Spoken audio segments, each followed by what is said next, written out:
আলহামদুলিল্লাহি ওয়াহদা ওয়াসসালাতু ওয়াসসালামু আলা রাসূলিল্লাহ। আউযু বিল্লাহি মিনাশ শাইতানির রাজীম। বিসমিল্লাহির রহমানির রহিম।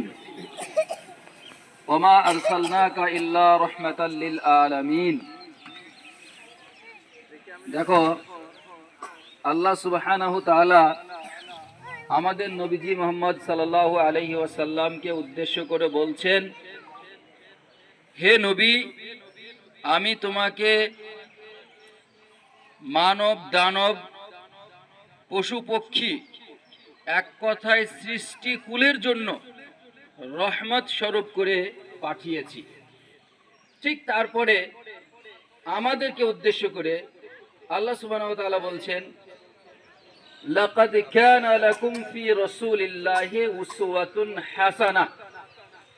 তোমাদের জন্য উত্তম আদর্শ রয়েছে নবী মুহাম্মদ সাল্লাল্লাহু আলাইহি ওয়াসাল্লামের মধ্যে। তাহলে আমাদের নবীজি মুহাম্মদ সাল্লাল্লাহু আলাইহি ওয়াসাল্লামকে আল্লাহ সুবহানাহু ওয়া তাআলা সৃষ্টি কুলের জন্য রহমত স্বরূপ করে পৃথিবীতে পাঠিয়েছেন। আর আমাদের জন্য তিনার মধ্যে আল্লাহ সুবহানাহু ওয়া তাআলা উত্তম আদর্শ রেখে দিয়েছেন। মানে আমাদেরকে একমাত্র নবী সাল্লাল্লাহু আলাইহি ওয়াসাল্লামের জীবনীকে ফলো করে তিনাকে অনুসরণ করে আমাদের চলতে হবে। তার মানে কি, তিনি যেমন সমস্ত কিছুর প্রতি রহম করতেন, আমাদেরকেও সবার প্রতি রহম করতে হবে, দয়া প্রদর্শন করতে হবে। একে অপরের সঙ্গে আমাদের কখনোই লড়াই ঝগড়া করা যাবে না, মারামারি করা যাবে না। এমনকি একটা পশু যদি রাস্তার মধ্যে শুয়ে থাকে তো সেটাকে মারা যাবে না, তার প্রতি কি করতে হবে? দয়া প্রদর্শন করতে হবে। কারণ আমাদের নবীজি মুহাম্মদ সাল্লাল্লাহু আলাইহি সাল্লাম বলছেন, ইরহামু মান ফিল আরদি ইয়ারহামুকুম মান ফিস সামাই।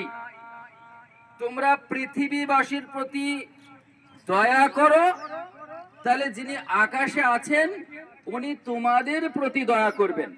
তুমি রাস্তা দিয়ে হেঁটে যাচ্ছ, রাস্তার মধ্যে একটা কুকুর শুয়ে আছে, তাকে মারবে? তাকে মারা যাবে? মারা যাবে না, তার প্রতি দয়া করতে হবে। সে যদি ক্ষুধার্ত হয়, তোমার কাছে যদি কোনো খাবার থাকে, তাকে তুমি খেতে দিতে পারো, কিন্তু তাকে মারতে পাবে না। যদি তুমি সেই ক্ষুধার্ত কুকুরটিকে তোমার পকেটে কোনো বিস্কিট, কোনো রুটি, কোনো খাবার থাকে যদি তাকে দাও, তাহলে তার প্রতি কি করা হলো? দয়া করা হলো, তাই না? সেই কুকুরটির প্রতি কি করা হলো? দয়া করা হলো। তাহলে কুকুরটির প্রতি যদি তুমি দয়া করো, তাহলে তোমার প্রতি কে দয়া করবেন? আল্লাহ দয়া করবেন। বুঝতে পেরেছো?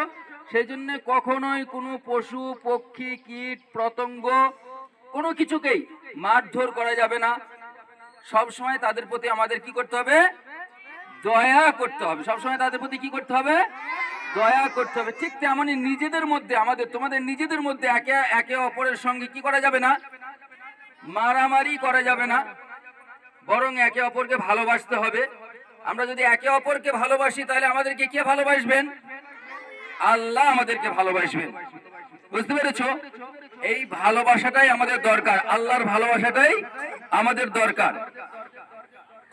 আমাদের নবীজি বলছেন, ইন্না আসকালা শাইইন ইউযাউ ফি মিজানিল মুমিনি ইয়াউমাল কিয়ামাতি খুলুকুন হাসান। কিয়ামতের দিনে আমাদের যে নেকি এবং গুনাহকে ওজন করা হবে, সেখানে সবচেয়ে ভারী হবে আমাদের উত্তম চরিত্র। আমাদের ভালো ব্যবহারটাই সবচেয়ে বেশি ভারী হবে। এই জন্য সবসময় আমাদেরকে উত্তম চরিত্রের অধিকারী হতে হবে।